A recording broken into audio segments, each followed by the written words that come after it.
বৃহস্পতিবার আদালতে অ্যাডভোকেট পুরুষোত্তম রায় বর্মন তিনি বলছেন, আমার মক্কেলের উপর চাপ দেওয়া হচ্ছে। তিনি অভিযোগ করেছেন মিডিয়ার সামনে যে আমার মক্কেলের উপর প্রেসার দেওয়া হচ্ছে, অর্থাৎ চাপ দেওয়া হচ্ছে। কি চাপ দেওয়া হচ্ছে? যে উনার মুখ থেকে বলানোর জন্য বাধ্য করা হচ্ছে যে আপনি কার ইশারায় এগুলি বলছেন, কাদের ইশারায় সরকারকে প্রশ্ন করছেন, বা কাদের চাপে পড়ে আপনি এটা করছেন, অথবা আপনার কি লাভ রয়েছে, এগুলিতে এই ধরনের প্রশ্ন করছেন। তিনি বলছেন যে মক্কেলকে দিয়ে বলানোর চেষ্টা করা হচ্ছে এগুলি। এরপর যে বক্তব্যটি উঠে আসছে যে পুলিশ কেন চাপ দেবে উনাকে। আমরা অনেকদিন ধরে বলছিলাম যে ইনি সামাজিক মাধ্যমে যে বক্তব্যগুলি বলতে বলতে বলতে বলতে এগিয়ে যাচ্ছেন, একটা সময় ওনাকে ওয়ার্নিং দেওয়ার পর আবারও যেহেতু তিনি বলছেন, তখন কিন্তু পুলিশ অন্য ব্যবস্থা নেবে। কারণ সামাজিক মাধ্যমে এসে মন গড়া কথা বলা, যা খুশি তা বলা, যেভাবে খুশি এভাবে বলা, ব্যক্তিগত আক্রমণ করা, এটাকে কিন্তু বরদাস্ত করা হয় না, সে যেই হোক। যদি কোনো ব্যক্তি বিরোধী দলকে গালিগালাজ করে এসে বসে সারাক্ষণ, সেটা তো মেনে নেওয়া যায় না। সরকার পক্ষে করলে প্রশ্ন করা যেতে পারে সরকারকে। বিরোধীরা বলছে যে সরকারকে প্রশ্ন করছে একজন মহিলা, নির্ভীক মহিলা, সাহসী মহিলা, দীপ্ত কণ্ঠে জিজ্ঞাসা করছে, যখন এই রাজ্যের মিডিয়ারা প্রশ্ন করছে না। এই রাজ্যের মিডিয়ারা প্রশ্ন করছে না, কারণ এই রাজ্যের মিডিয়া তো তাদের মাথায় দোষ পড়েনি কারণ যে গাল বন্ধ করে জিজ্ঞাসা করতে হবে, বা ভবিষ্যতে যদি বিরোধীদেরকে এভাবে জিজ্ঞাসা করে তখন কেমন হবে। যাই হোক, সে অন্য কথা। যদিও প্রশ্ন উঠছে যে রাজ্যের বিরোধী দল কি এতটা দুর্বল হয়ে গেল যে যাদের বক্তা নেই, জিজ্ঞাসা করার লোক নেই, মানুষকে বোঝাতে পারছে না যে সরকার কেন কাজ করছে না, সরকার কেন চাকরি দিচ্ছে না, সরকার কেন এমন করছে। তাহলে তো বিরোধীদের কাজ এটা। বিরোধীরা কেন প্রশ্ন করছে না? তাদের কি লোক নেই? তারা কি প্রশ্ন করতে পারে না? তাদের কাছে কি মোবাইল নেই, সামাজিক মাধ্যম নেই? তারা কেন প্রশ্ন করতে পারছে না?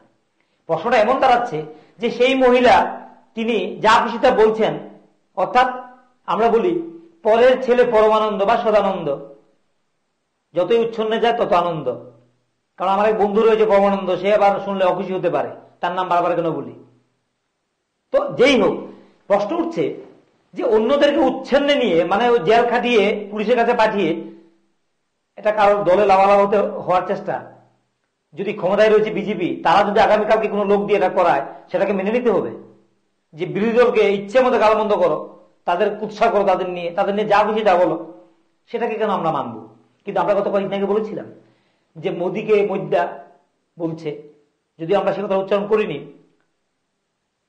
জিতেনকে যদি বলা হয়, যেটা বিপ্লব কুমার দেব বলছেন জিতেন না, বা মানিক সরকারকে যদি বলা হয় মানিক্কা, আমরা শেষ পর্যন্ত বলেছিলাম এই কথাটা।